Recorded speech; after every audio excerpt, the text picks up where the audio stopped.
ప్రస్తుత కాలంలో ప్రతి ఒక్కరూ ఎంత ఆస్తి ఉన్నా కూడా అసంతృప్తి వ్యక్తం చేస్తుంటారు. ఇంకా కావాలనే తపనతో ముందుకు వెళ్తుంటారు. ఉద్యోగంలో కూడా అంతే. చదివిన చదువుకు సరైన ఉద్యోగం వస్తేనే జాయిన్ అవుతారు. కోరుకున్న జాబ్ రాకపోతే తీవ్ర మనస్తాపానికి గురవుతారు. మరికొందరు మాత్రం కుటుంబ ఆర్థిక పరిస్థితులను అర్థం చేసుకుని వచ్చిన జాబ్తోనే సంతృప్తి వ్యక్తం చేస్తారు. ఇలానే ముందుకు సాగితే మరిన్ని అవకాశాలు వస్తాయనే నమ్మకంతో జీవితాన్ని ముందుకు సాగిస్తున్నారు. తాజాగా ఓ అమ్మాయి అలాంటి పని చేసింది. తాను చదివిన చదువుకు ఉద్యోగం రాలేదని బాధపడకుండా పారిశుద్ధ్య కార్మికురాలిగా పనిచేస్తుంది. అయితే అలా చేయడానికి గల కారణాలు అడగ్గా ఆసక్తికరమైన విషయాలు ఆమె తెలిపారు. ఎంబీఏ చదివిన ఆ ఉన్నత విద్యావంతురాలు ఆర్థిక పరిస్థితులు అనుకూలించక పారిశుద్ధ్య కార్మికురాలిగా మారారు.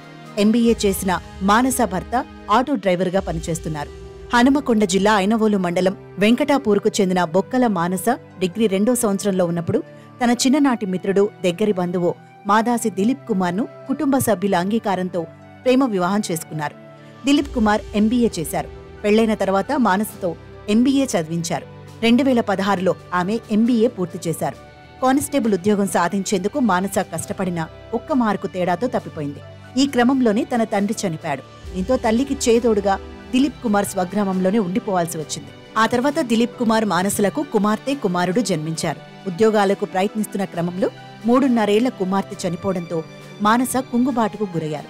కుటుంబ ఆర్థిక పరిస్థితుల దృష్ట్యా భార్యాభర్తలిద్దరూ సొంతూరిని వదిలి వెళ్లలేని పరిస్థితిలో అక్కడే ఉపాధి వెతుక్కోవాలనుకున్నారు. మానస వెంకటాపూర్ పంచాయతీ కార్యాలయంలో పారిశుద్ధ్య కార్మికురాలిగా 8,000 వేతనానికి పనిచేస్తుండగా దిలీప్ ఓ ప్రైవేటు కంపెనీలో ఆటో డ్రైవర్గా చేరారు. దొరికిన పనితో సంతృప్తిగానే ఉన్నామని, తాము చదివిన చదువుకు తగ్గట్టుగా ప్రభుత్వం ఉద్యోగం అవకాశం కల్పించాలని మానస కోరుతున్నారు.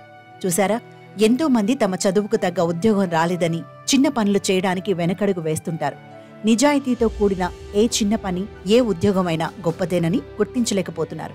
అలాంటి వారందరూ మానసను చూసి ఆలోచన ధోరణి మార్చుకోవాలి. మరి ఎంబీఏ చదివి పారిశుద్ధ్య కార్మికురాలిగా పనిచేస్తున్న మానసపై ప్రతి ఒక్కరూ ప్రశంసలు కురిపిస్తున్నారు. నా పేరు మానస, మాది వెంకటాపూర్ విలేజ్.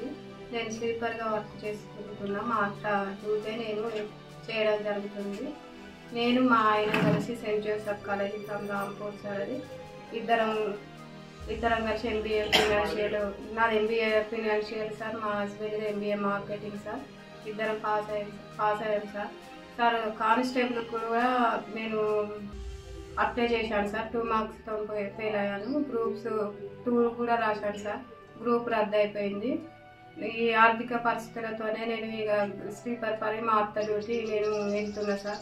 నాకు నెలకు 8,500 వస్తాయి. పేరు మాదాసి దిలీప్ కుమార్, మాది వెంకటాపూర్ గ్రామం. నేను ఎంబీఏ చదువుకున్నా. మా భార్య ఎంబీఏ చేసినప్పటికీ మాకు ఉద్యోగ అవకాశాలు తక్కువ ఉండడం వల్ల మేము బయటకు పోకుండా అయిపోయింది. మేము ఏం చేయాలనుకున్నా కూడా చేయలేకుండా ఇబ్బందులు అయిపోయింది. మాకు రాష్ట్ర ప్రభుత్వం మాపై హెల్ప్ చేసి మాకు ఏదైనా ఉద్యోగాన్ని ఇప్పించగలరని రాష్ట్ర ప్రభుత్వాన్ని వేడుకుంటున్నాం.